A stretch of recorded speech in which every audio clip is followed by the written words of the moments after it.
আমি মুতাওয়াজ্জো আছি আমার নিজের কলবের দিকে, আমার কলব মুতাওয়াজ্জো আছে আমার পিসা হুজুরের কলবের দিকে, আমার পিসা হুজুরের কলব মুতাওয়াজ্জো আছে আমার দাদা হুজুরের কলবের দিকে, আমার দাদা হুজুরের কলব মুতাওয়াজ্জো আছে তার দাদা হুজুর, তার দাদা হুজুর, তার দাদা হুজুর। এরকমের তাওবা যারা করে তাদের তাওবা তো হয়ই নাই, তাদের ঈমান চলে গেছে, তারা মুশরিক হয়ে গেছে।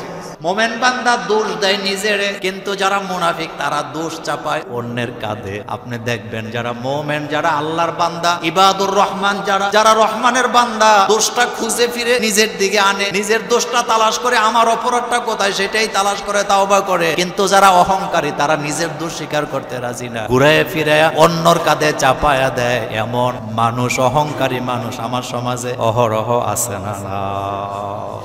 আলোকপাত করব সেটি হচ্ছে তাওবা, তাওবার গুরুত্ব। তাওবা করতে হয় কার কাছে? আল্লাহ পাকের কাছে। একজন মানুষ আরেকজন মানুষের কাছে তাওবা করার কোনো সিস্টেম নাই, যদি করে তার ঈমান কি শেষ, ঈমান শেষ। কিন্তু আমাদের দেশে পীরের কাছে তাওবা করে, দেখবেন তাদের বিভিন্ন মাহফিল টাফিল হয়, কোথায় যাও কয় একটু পীর সাহেবের দরবারে টরবারে যায় একটু তোবা টোবা করে আসি। এটা আপনারা আরো শুনছেন কিনা? এটা শিরক। এটা কি? তাওবা করতে হবে কার কাছে? আল্লাহ পাকের কাছে। আমাদের দেশে যে তাওবার সিস্টেম এটা শিরকে ভরা, এটার সাথে কোরআন হাদিসের কোনো সম্পর্ক নাই। তাওবাটা কি দেখেন, পীর সাহেব হুজুর আসবেন জুমুরে, মসজিদে উনি বয়ান দিবেন, তার মুরিদদেরকে তাওবা করাবেন। তিনি এসে তাওবা করাবার সময় মুরিদরা তার সামনে বসে থাকে, উনি একটা পাগড়ি ছেড়ে দেয়। এটা আপনারা দেখছেন তো? পাগড়ি দেয়, দিয়ে বলে আপনারা পাগড়িতে ধরেন। তো পাগড়িতে যারা ধরতে না পারে বলে যারা পাগড়িতে ধরছে আপনি তার জামার মধ্যে ধরেন বা পিঠের মধ্যে হাত দেন। সবাই পাগড়িতে ধরে, যারা পাগড়ি ভাগে পায় না তারা যে পাগড়ি ধরছে তার পিঠের মধ্যে বা জামার মধ্যে ধরে বা একটা কাপড়ে ধরে এরপর একটা চোখ বন্ধ করে। তো চোখ বন্ধ করছে, এখন তাওবা করাইতেছে পীর সাহেব হুজুর। সেটা কি? কয় বলেন আমি মুতাওয়াজ্জো আছি আমার নিজের কলবের দিকে, আমার কলব মুতাওয়াজ্জো আছে আমার পীর সাহেব হুজুরের কলবের দিকে, আমার পীর সাহেব হুজুরের কলব মুতাওয়াজ্জো আছে আমার দাদা হুজুরের কলবের দিকে, আমার দাদা হুজুরের কলব মুতাওয়াজ্জো আছে তার দাদা হুজুর, তার দাদা হুজুর, তার দাদা হুজুর। এরকমের তাওবা যারা করে তাদের তাওবা তো হয়ই নাই, তাদের ঈমান চলে গেছে, তারা মুশরিক হয়ে গেছে। কারণ বান্দা অপরাধ করছে, ক্ষমা চাবে কার কাছে? আল্লাহ পাকের কাছে। আল্লাহ পাক তাওবাকারীকে ভালোবাসেন, তাওবাকারীকে পছন্দ করেন। রাসূল করিম সাল্লাল্লাহু আলাইহি ওয়াসাল্লাম বলেছেন কুল্লু বানি আদম খাত্তা ওয়া খায়রুল খাত্তাইন আত-তাইবুন। নবীদেরকে ছাড়া, নবীরা মাসুম, তারা কোনো গুনাহ করে না, কিন্তু সাধারণ মানুষেরা গুনাহ করে, অপরাধ করে। আল্লাহ নবী বললেন অপরাধ করার পরেও ওই বান্দা আল্লাহর কাছে সবচেয়ে প্রিয় যে ব্যক্তি অপরাধ করে আল্লাহর কাছে তাওবা করে।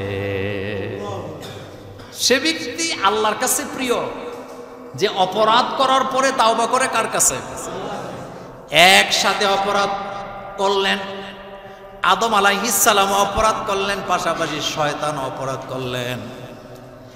আদম আলাইহিস সালামকে আল্লাহ ক্ষমা করে দিলেন শুধুমাত্র তাওবা করার কারণে, আর শয়তানকে লানতের জিনজির পরায় দিলেন শুধুমাত্র তাওবা না করে অহংকার করার কারণে। অপরাধ করার পরেও তাওবা করতে রাজি হয় না, এমন অহংকারী বান্দা পৃথিবীতেও আছে না? না। দেখেন আদম আলাইহিস সালামকে যখন আল্লাহ বললেন আমি তোমাকে নোটিশ করেছিলাম লা তাকরাবা হাযিহিস শাজারা, তুমি ওই গাছের নিকটে যাইও না, কিন্তু তুমি কেন গেলা সেই গাছের নিকটে যেখানে আমি যেতে নিষেধ করলাম? আদম আলাইহিস সালাম কিন্তু বলতে পারতো যে আল্লাহ এত বড় বিশাল জান্নাত, এত নাজ নেয়ামত থাকতে এমন একটা গাছ তোমার বানাবার দরকারটা কি ছিল যেটার কাছে গেলে আমি জালেম হয়ে যাব? এটা বলতে পারতো কিনা? তুমি জান্নাতে এই গাছটা না রাখলেই তো পারতা, তাইলে তুমি যাইতাম না, কিন্তু তুমি এটা রাখলা কেন আল্লাহ? তাই আমি তো এই জন্যই গেছি। এটা কি বললেন তিনি? না, তিনি এই যুক্তি দেয় নাই। আল্লাহ যখন বললেন গেলা কেন, সাথে সাথে মাথা নিচু করে আল্লাহর কাছে তাওবা করতেছে, রব্বানা যালামনা আনফুসানা। পড়তে ইচ্ছা করে পড়েন, রব্বানা যালামনা আনফুসানা ওয়া ইল্লাম তাগফির লানা ওয়া তারহামনা লানাকুনান্না মিনাল খাসিরিন। রব্বানা, আমাদের রব, যালামনা, আমি জুলুম করছি, আনফুসানা, আমার নিজের উপরে। মোমেন বান্দা দোষ দেয় নিজেরে, কিন্তু যারা মুনাফিক তারা দোষ চাপায় অন্যের কাঁধে। আপনি দেখবেন যারা মোমেন, যারা আল্লাহর বান্দা, ইবাদুর রহমান, যারা রহমানের বান্দা, দোষটা খুঁজে ফিরে নিজের দিকে আনে, নিজের দোষটা তালাশ করে, আমার অপরাধটা কোথায় সেটাই তালাশ করে তাওবা করে। কিন্তু যারা অহংকারী তারা নিজের দোষ স্বীকার করতে রাজি না, ঘুরায় ফিরে অন্যর কাঁধে চাপায়া দেয়। এমন মানুষ, অহংকারী মানুষ আমার সমাজে অহরহ আছে না? কিন্তু শয়তানকে যখন আল্লাহ বললেন, ইবলিশকে যখন বললেন, মা মানাক, কে তোমারে নিষেধ করলো? আমি যখন তোমাকে বললাম উসজুদু লি আদম, আদমকে সেজদা করো, কে তোমারে নিষেধ করলো? সেজদাটা কেন দিলা না? এখন শয়তান যুক্তি দ্বারা করাইছে। শয়তান বলতেছে খালাকতানি মিন নার, তুমি আমারে বানাইছো আগুন দিয়া, ওয়া খালাকতাহু মিন তিন, তুমি তারে বানাইছো মাটি দিয়া, তার মানে আমাকে বানাইছো আগুন দিয়া, আদমকে বানাইছো মাটি দিয়া। আনা খায়রুম মিনহু, আমি তার চাইতে উত্তম, আমি তাকে সেজদা দিতে পারি না, এজন্য দিলাম না। আল্লাহ বলছেন আবা ওয়াস্তাকবারা ওয়া কানা মিনাল কাফিরিন, এই অহংকার করার কারণে তার গলার মধ্যে লানতের জিঞ্জির আমি লাগিয়ে দিয়েছি। এখন সে জালেম আর শয়তানে পরিণত হয়েছে। তাহলে বোঝা গেল অপরাধ করার পরে মাথা নত করে তাওবা করে যারা, তাদেরকে ভালোবাসেন কে? এখন একটা মজার হাদিস শোনায় আপনাদেরকে। আপনি একটা উট নিয়ে সফরে আছেন, তখন তো আর গাড়ি ছিল না, হুন্ডা ছিল না, মোটরসাইকেল ছিল না, অথবা সাইকেলও কি ছিল না। একটা উট নিয়ে আপনি মরুভূমি সফরে আছেন, এমন জায়গায় আপনি আছেন আপনার সামনে পেছনে উট ছাড়া যাওয়ার কোনো সুযোগ নেই, যেতে আপনি পারবেন না। উত্তপ্ত মরুভূমি, বালু গরম হয়ে আছে, রাস্তাঘাট চিনাও যায় না। এখন আপনি ওই জায়গায় যে উটটা হারায় ফেলছেন, উটটা কি এমন জায়গায় হারাইছেন যেই জায়গা থেকে আপনি হেঁটে আসার কোনো সুযোগ নাই, যানবাহন নাই, আপনি দিক বিদিক চিনেন না। উত্তপ্ত মরুভূমিতে আপনি পায়ে হাঁটতে পারবেন না। আপনি যে জুতা পরে আছেন, বালু যখন গরম হয় জুতার সোলটা পর্যন্ত গলে যায়, এমন গরম হয়ে যায় মরুভূমির বালু। আপনারা যারা মুরব্বী আছেন, মুড়ি বাজতে দেখছেন? মুড়ি বাজতে দেখছেন না? মাছ আসিরা মুড়ি বাজতেন, বালুটা গরম করে চাউলটা দেয়, এটা কি হয়ে যায়? দানটা মানে গরম বালুতে দেয়, এটা কি হয়ে যায়? খই হয়ে যায়।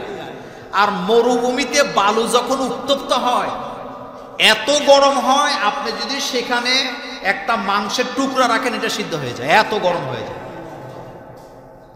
আপনি মিষ্টি আলু মরুভূমির বালুতে দিলে আলুটা কি হয়ে যায়?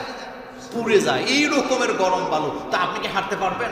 ওই জায়গায় যে যদি আপনি ওটা হারায় ফেলেন, পেরেশানিটা কি অবস্থা আপনার?